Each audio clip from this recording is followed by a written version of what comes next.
ইসলামের ইতিহাসে ঐতিহাসিক গুরুত্বপূর্ণ উহুদ পাহাড়। আমার পেছনে দেখতে পাচ্ছেন উহুদ পাহাড়।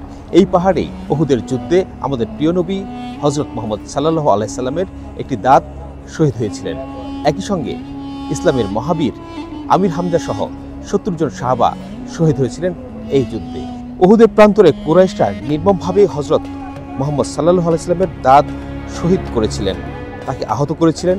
এই যুদ্ধে নবী করিম সাল্লাল্লাহু এর চাচা মহাবীর হযরত আমির হামজা রাদিয়াল্লাহু এবং হযরত আকিল ইবনে উমাইয়া রাদিয়াল্লাহু সহ 70 জন সাহাবা শহীদ হয়েছিলেন। ইসলামের ইতিহাসের মহাবীর আমির হামজার মসজিদটি উহুদের যুদ্ধে তিনি শহীদ হয়েছিলেন এবং উহুদের এই বুকের মাঝেই কিন্তু এই মসজিদটি নির্মাণ করা হয়েছে এবং এখানেই আমির হামজার কবর রয়েছে এবং তার স্মরণে এই মসজিদটি নির্মাণ করা হয়েছে। আমরা দেখতে পাচ্ছি এই যে চারদিক দিয়ে ঘেরাও করে যে কবরস্থানটি, সেখানে আমির হামজার কবর এবং হযরত আকিল রাদিয়াল্লাহুর কবর দেখা যাচ্ছে, যেখানে কবুতরগুলো বসে আছে এবং এইটা কিন্তু অন্য যে সাহাবারা শহীদ হয়েছিলেন তাদের কবরস্থান।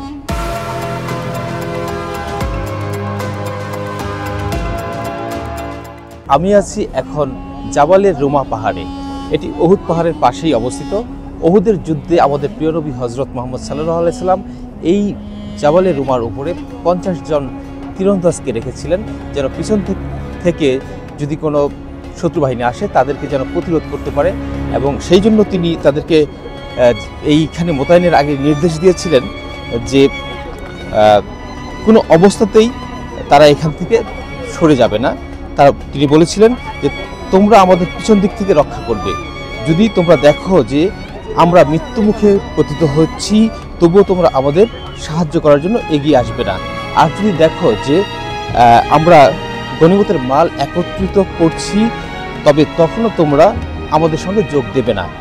কিন্তু এই যখন যুদ্ধটি আমাদের নবীজির বাহিনী যখন প্রায় বিজয়ের কাছাকাছি চলে যায়, তখনই কিন্তু গনিমতের মাল নিতে এই তীরন্দাজরা কিন্তু পাহাড় থেকে নেমে আসে এবং নেমে এসে তারা কিন্তু গনিমতের মাল সংগ্রহে ব্যস্ত হয়ে ওঠে এবং পরবর্তীতে কিন্তু কুরাইশরা আক্রমণ করে এবং আমাদের নবীজির বাহিনীকে পরাস্ত করার কাছাকাছি নিয়ে চলে যায়।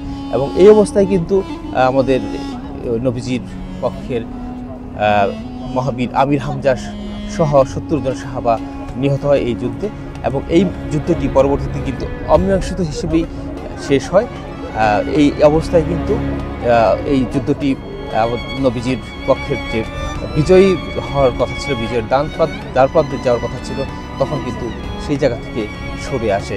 এবং ইসলামের শিক্ষা এটাই যে ধৈর্য না ধরলে যে আসলে অনেক বড় বিপদ হতে পারে। সেই জায়গাটি কিন্তু এই যুদ্ধের মাধ্যমে যে তীরন্দাজরা যে নেমে এসেছিল তার মাধ্যমে কিন্তু প্রমাণিত হয়।